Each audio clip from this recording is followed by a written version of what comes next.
మన ప్రభు అయిన యేసుక్రీస్తు నామంలో ఈ ఆరాధనకు కూడి వచ్చిన మీ అందరికి కూడా నా హృదయపూర్వకమైన వందనాలు తెలియజేస్తున్నాను. దేవునికి స్తోత్రం కలుగును గాక. హల్లెలూయా. ప్రభు అయిన యేసుక్రీస్తు కూడా శరీరధారిగా భూమి మీదకి దిగి వచ్చి, ప్రయాసపడి భారం మోయించిన సమస్త జనులారా నా యొద్దకు రండి, మీకు విశ్రాంతి కలగజేస్తానని వాక్యం చెప్తూ ఉంటే, మత్తయి సువార్త 11:28 ప్రకారంగా లూకా సువార్త 7లో ఆ మాట విని ఒక పాపాత్మురాలైన స్త్రీ యేసు పాదాల మీద పడింది, ఆమె పాప భారాన్ని తొలగించుకుంది. దేవునికి మహిమ కలుగును గాక. హల్లెలూయా. అదేవిధంగా మార్కు సువార్త 1వ అధ్యాయంలో ఒక కుష్ఠవ్యాధిగ్రస్తుడు ఊరు వెలుపల ఎక్కడో ఉండాల్సిన వాడు పరిగెత్తుకొని యేసు వచ్చాడని తెలుసుకొని యేసు పాదాల మీద పడ్డాడు. కుష్ఠవ్యాధిగ్రస్తులు ఏ మనుషుల్ని తాకకూడదు ఆ రోజుల్లో. అలాంటి కుష్ఠవ్యాధిగ్రస్తుడు కొండల్లో ముళ్ళ పొదల మధ్య ఉండాల్సిన వాడు యేసు వచ్చాడని తెలుసుకొని భారాన్ని తొలగించగలిగిన వాడు, స్వస్థపరచగలిగిన వాడు యేసు అని తెలుసుకొని మీరే విధంగా క్రీస్తు మందిరంలో స్వస్థత ఉంటుందనే నమ్మకంతో వచ్చారో, క్రీస్తు ఉన్న చోట స్వస్థత దొరుకుతుందని ఆ కుష్ఠవ్యాధిగ్రస్తుడు పరిగెత్తుకొని వచ్చి యేసు పాదాల మీద పడ్డాడు. యేసు వానిని ముట్టి శుద్ధునిగా చేశాడు. చప్పట్లు కొట్టి ప్రభు నామాన్ని కనపరుచుకున్నాం. హల్లెలూయా. పాపాత్మురాలు యొక్క పాప భారం తొలగింది.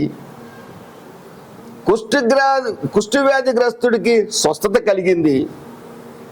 మత్తయి సువార్త 8వ అధ్యాయంలో ఒక శతాధిపతి తన దాసుడు అస్వస్థతగా ఉన్నాడని తెలుసుకొని, అదే మత్తయి సువార్త 9వ అధ్యాయంలో ఒక పెరాలసిస్ రోగి, నడవలేని ఒక వ్యక్తిని నలుగురు మంచం మీద మోసుకొని వచ్చారు.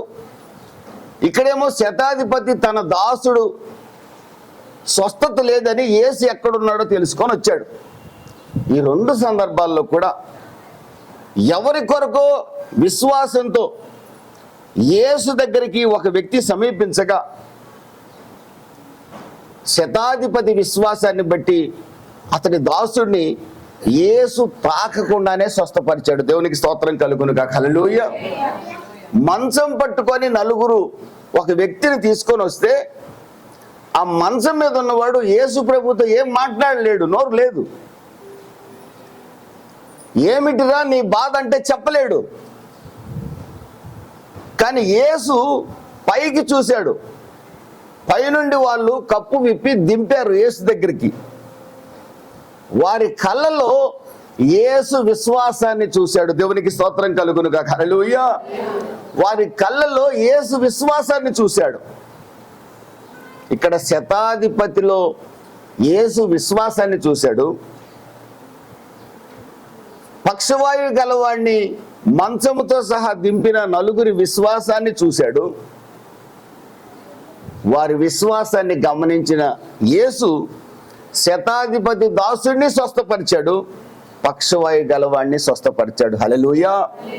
ఎందుకు ఈ మాట నేను చెప్తున్నానంటే, మీరు నమ్ముకున్న దేవుడు నమ్మదగిన వాడు. ఆమేన్. హల్లెలూయా. మీరు నమ్ముకున్న దేవుడు అద్భుతాలు చేస్తాడు. హల్లెలూయా. మీరు నమ్ముకున్న దేవుడు మిమ్మల్ని విడవడు, ఎడబాయడు. మీరు నమ్ముకున్న దేవుడు నిజమైన దేవుడు, పరిశుద్ధుడు, పూజార్హుడు, ఏ మచ్చ, ఏ ముడత, ఏ డాగు లేనివాడు, కామ క్రోధ మోహ మదమత్సరాలు లేనివాడు. ఆయనలో లోపం ఉందని ఈరోజు కూడా ఒక్కడూ కనుగొనలేకపోయాడు. యేసు ఏ పాపము లేని పావనమూర్తి. దేవునికి స్తోత్రం కలుగును గాక. హల్లెలూయా. మీరు ఎవరికి దండం పెడుతున్నారు తెలుసా? పరిశుద్ధుడికి దండం పెడుతున్నారు. ఆ పరిశుద్ధుడు నమ్మదగిన వాడు, మాట తప్పడు. మనుషులు మాట తప్పుతారు, భార్యాభర్తలు మాట తప్పుకుంటారు, తల్లిదండ్రులు మాటలు నెరవేర్చలేకపోవచ్చు. కానీ మీరు దండం పెట్టే దేవుడు మాట తప్పేవాడు కాదు.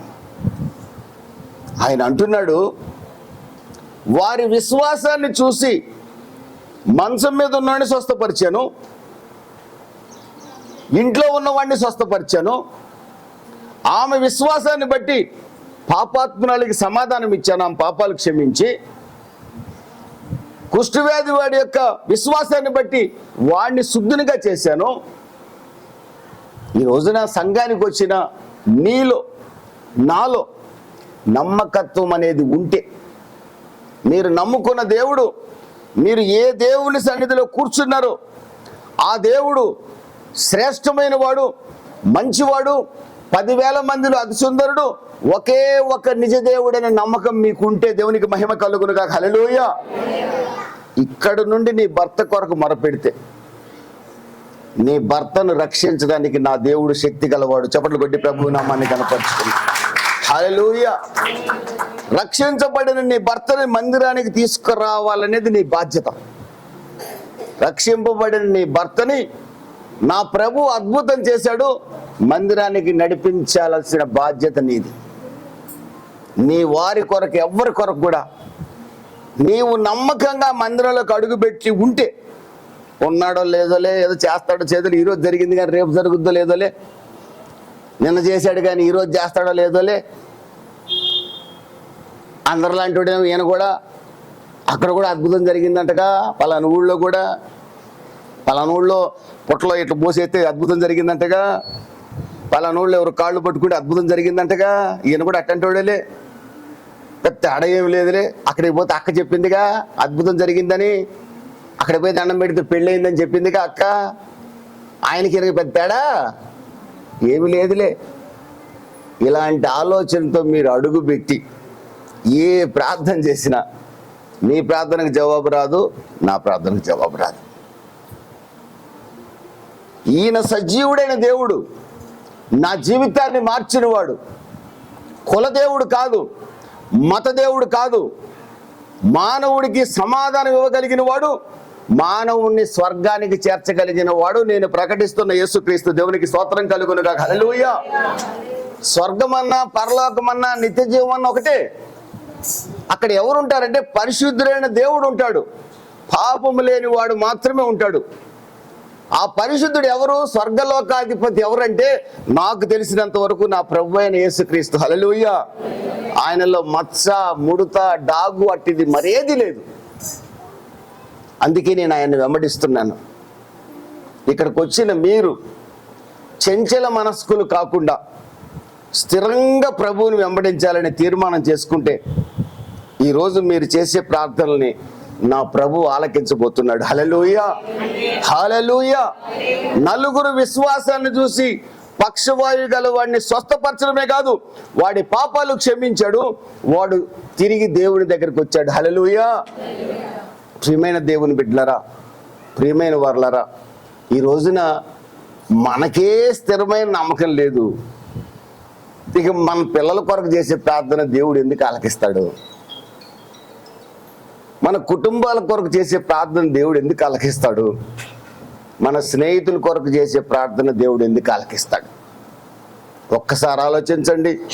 1 కొరింథీ 15:58 ప్రకారం మీరు స్థిరులై కదలని వారై ప్రభువులో నిలిచి ఉండండి. చప్పట్లు కొట్టి ప్రభు నామాన్ని కనపరుచుకున్నాం.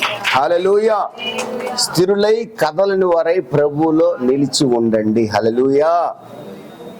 ఈ యొక్క ఆలోచన మీరు ఈ రోజున నమ్మగలిగితే మీరు అద్భుతాలు చూస్తారు, నేను కూడా చూస్తాను. అలా మీరు స్థిరపరచబడాలనేదే నా ఆశ. మీరు మందిరంలో ఉన్నారు, మీ సీట్ ఎప్పుడు ఖాళీ కాకూడదు. మీరు బతికినంత కాలం మీ సీటు ఖాళీగా ఉండకూడదు. మీరు ఊరు వెళ్ళారనుకోండి, అక్కడ ఒక మందిరానికి వెళ్ళండి. ఇక ఐసీయూలో ఉంటే ఎలాగూ రాలేం, మనం ఇంటెన్సివ్ కేర్లో ఉంటే రాలేం కదండి. అక్కడే ఎవరితోనైనా భజన చేయటమే. సాహెబ్ నగర్కి వెళ్ళామనుకోండి, సమాధుల దొడ్డికి రాలేము, ఇక్కడ మన సీటు ఖాళీ.